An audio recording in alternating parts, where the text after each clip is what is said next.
Bueno, en el video anterior dijimos que íbamos a iniciar a enlistar algunos nuevos conflictos generados por las nuevas ideologías y todos estos conflictos a nivel mundial de carácter político, de carácter económico, culturales, étnicos. Y estos problemas siempre los hemos tenido en el pasado. Un ejemplo de esa situación ha sido que en Europa, por ponerle un ejemplo, digamos que el mundo antiguo también, hablo del mundo antiguo del, de la venida de Cristo hacia abajo y de la venida de Cristo hacia arriba, ¿verdad? Antes de y después de Cristo. Nadie querido a los judíos. Entonces es un problema étnico, porque las ideologías étnicas, un ejemplo de esas ideologías étnicas, tenemos el nacionalsocialismo. Y habrán otras. También el comunismo en la Unión Soviética no miraba con buenos ojos a los judíos. Y probablemente no hay cifras, no hay datos tan fiables, o al menos que esos archivos se hayan publicado, que yo creería yo, ¿verdad? Que Stalin mató más judíos que Hitler. Pero Stalin era Stalin, ¿verdad? Y Hitler hay que satanizarlo, no lo estoy defendiendo, pero hay cosas malas que nos las hacen creer buenas y cosas buenas que nos las hacen creer malas.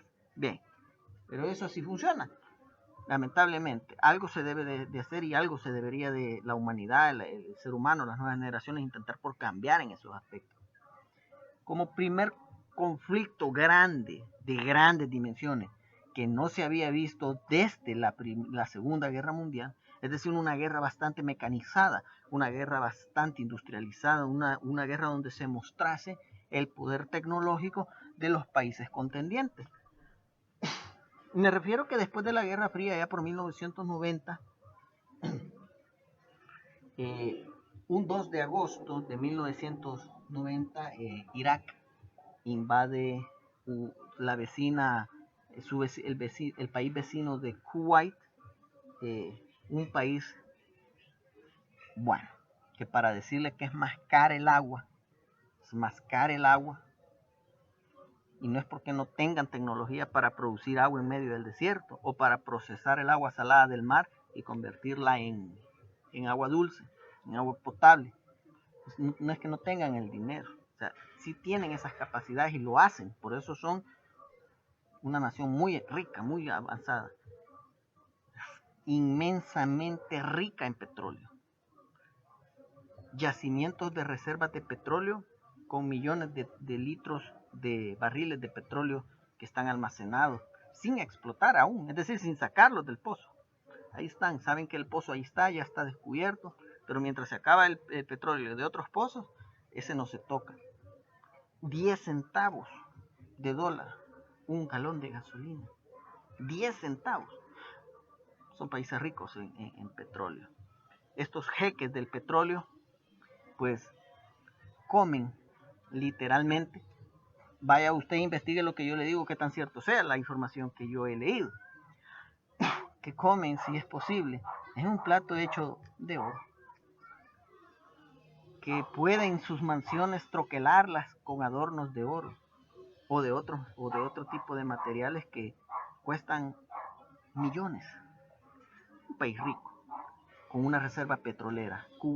Irak lo invade el 2 de agosto, lo invade con una fuerza de unos 140,000 infantes, ¿verdad? Soldados de infantería y unos 1.800 tanques, todos de fabricación de la era soviética. Kuwait solo tenía en su ejército unos 16,000 efectivos activos, ¿no? Es decir, encuartelados, y no más de 500 tanques aproximadamente. Puede ser la cifra, puede ser un poquito más, puede ser un poquito menos, eso va a variar de quien lo haya escrito. Al menos la información de dos fuentes que tengo yo son esa cifra. Ok, el primer conflicto después de la Guerra Fría, la Guerra del Golfo Pérsico, la primera guerra del Golfo Pérsico, ¿verdad? ¿Qué intereses dominaban ese conflicto? Tanto para Kuwait como para las naciones que fueron en auxilio del país invadido. El petróleo. Yo le hago esa pregunta a usted. Aparte de otros recursos que estarían ahí, que hay otros recursos, yacimientos de carbón o otro tipo de minas de cobre o de hierro, ¿cuál es el principal interés que domina en ese conflicto? El petróleo. No hay otro interés. Kuwait, ya lo dije, altamente rico, si no es el segundo, eso sí no tengo ese dato, pero figura dentro de los países de la OPEP que más producen petróleo en el mundo. Y uno de los, si no me equivoco, es el segundo que más petróleo produce en el Golfo Pérsico, en el Medio Oriente. Entonces, ¿cuál era la necesidad de Estados Unidos?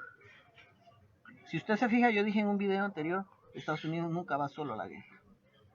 Nunca va solo. Siempre va con alguien, porque él nunca ha ganado una guerra él solo. Él ha sido superior con varios, pero él solo no. Entonces el interés de Estados Unidos es el petróleo. Si controlas el petróleo, controlas el mundo. ¿Qué decía Hitler? El que controle el petróleo tiene el último as en la mano para ganar la guerra. El petróleo mueve todo. Todo, hasta la pasta de dientes que ocupamos nosotros tiene un derivado petrolífico. Solo para que lo vea.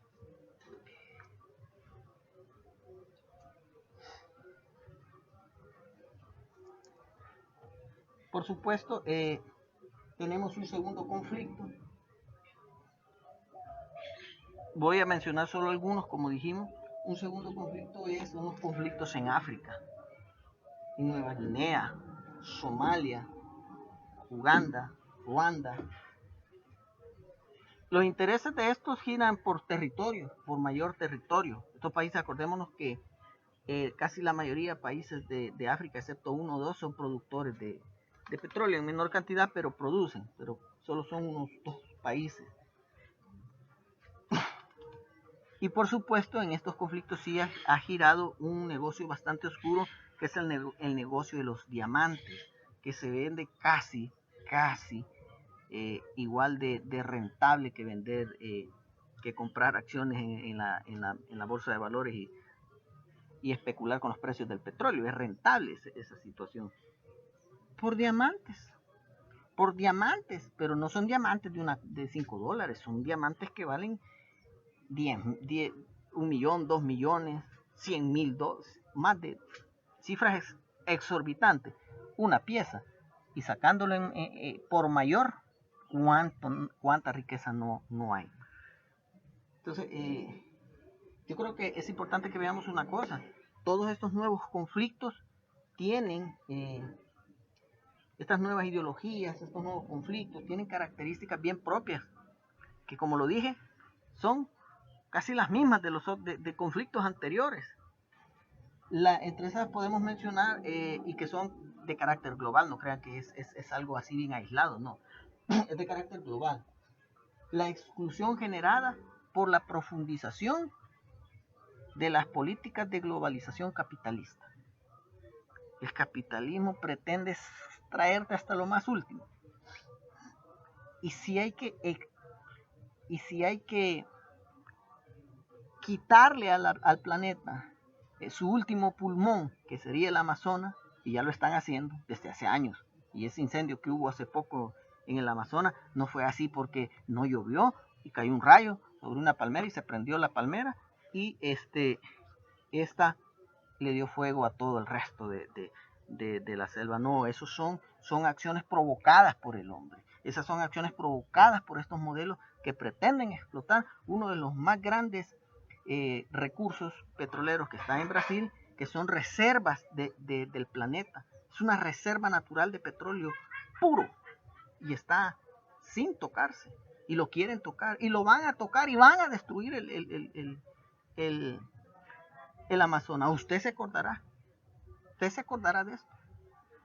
Entonces, la pobreza extrema en el mundo, genera conflictos. ¿Por qué? Porque es una situación inestable. Todos queremos sobrevivir de alguna forma y todos en un momento de una crisis van a tomar las armas y van a luchar por un interés a priori, es decir, a futuro. Si ganamos ese futuro, que vamos a ver vamos a cosechar lo logrado. Las nuevas ideologías en la actualidad, después de la caída del comunismo, del muro de Berlín, no han sido mejores que en el pasado. Siguen siendo generadoras de injusticia, siguen siendo generadoras de desigualdad, siguen siendo caldo de cultivo para mayor pobreza y para nuevos conflictos. Entonces, en la tercera parte veríamos ya lo final de esta temática.